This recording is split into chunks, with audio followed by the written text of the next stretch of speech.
Hey everybody, Tim here with tonight's episode of Star Trek The Next Generation, Season 3, Episode 7, Enemy. First off, right off the bat, I thought this was kind of interesting. This is the first episode of Star Trek to air after Doctor Who ends after 26 years on television. So I don't know, I just thought that was kind of interesting. Maybe it's just me.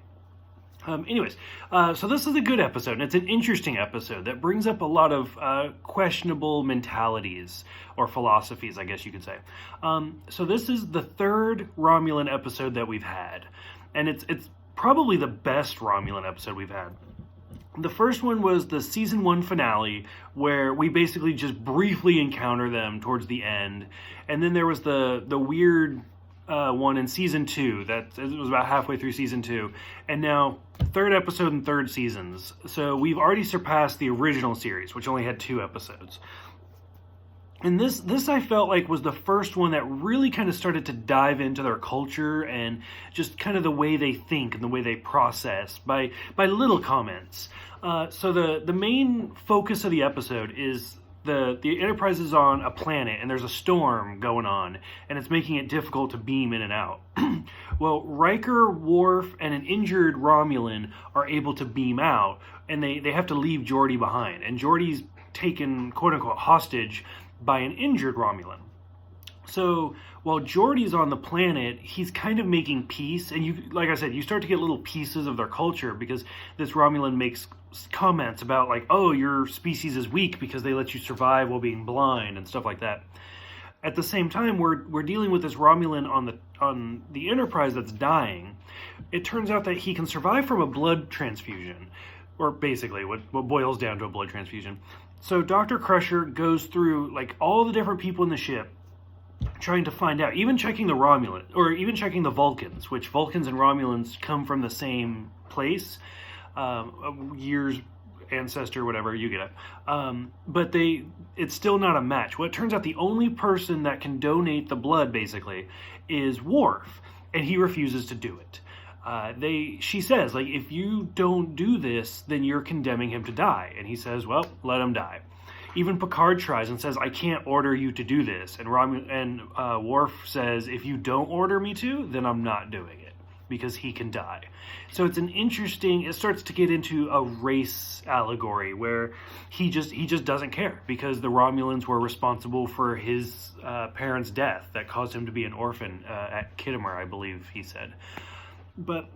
So it's really interesting, and I don't know, like, I have a lot of love for Worf, and it's interesting to see some of these early episodes where he's really harsh, kind of like when Data's friend was her planet was dying, and Pen Pals, and Worf's just like, well, let the planet die, not our problem. And we get a little bit more of that when it comes to those Romulan. So, and during all of this, there's a lot going on in this episode.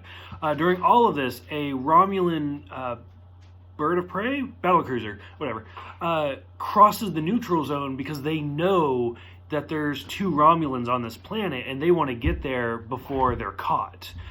So, and it's interesting that the Romulan that's aboard the ship that's talking to Picard during this happening, he's played by Andreas Katsulas. I don't know. You know I'm terrible with names. You've seen enough of these videos. He plays Commander Tomaluk, and this character comes back 3 or 4 times during the series. One is not too many episodes from now. So it's kind of interesting. Some of you probably know, he plays Jakar in Babylon 5, like 5 years from now, because this came out in 89, and I think Babylon 5 came out in 94. I'm reaching way back in my memories. So it's kind of interesting to see him as this character. And this is the first time we see him. We'll see him again in a few episodes.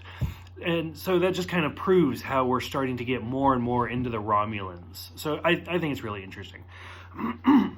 And to kind of go back, my notes are not in order. To kind of go back, when Picard's talking to him, Picard mentions how sometimes the needs of the ship, because if this Romulan dies, the ship coming is probably going to want to destroy the Enterprise. So if Worf doesn't donate his blood, then it could lead to a battle. It could end a treaty. So the needs of all of us together kind of outweigh Worf's bias against this Romulan, but he's still not going to order him. And Worf's like, let's see what happens, because I'm not doing it. So it's kind of interesting. So like I really like this episode. I thought it was really interesting. A lot going on, a lot of sci-fi, but it all kind of boils down to kind of race and bigotry and overcoming those misunderstandings. And I think this starts the first good steps to kind of overcoming the Romulans. So, and it's the first steps to some really good Romulan episodes as well.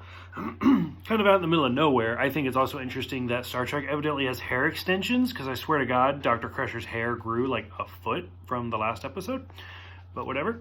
And she also had, her coat got longer too. Something about hair and coats getting longer. There's a joke in there somewhere. For those who have seen this episode, go ahead, let me know in the comments below. What do you guys think about Romulans in general? Because Romulans are one of the ones that we never really, like, make peace with or a treaty with. I mean, we get kind of close, but like you never see a Romulan in Starfleet and stuff that I can remember. I'll probably regret saying that. So go ahead, let me know in the comments below what you guys think about Romulans. Thank you guys for the YouTube subscriptions. Thank you guys for the likes, the comments, the messages. Thank you guys for everything. I will see you guys next time for episode 8, Price.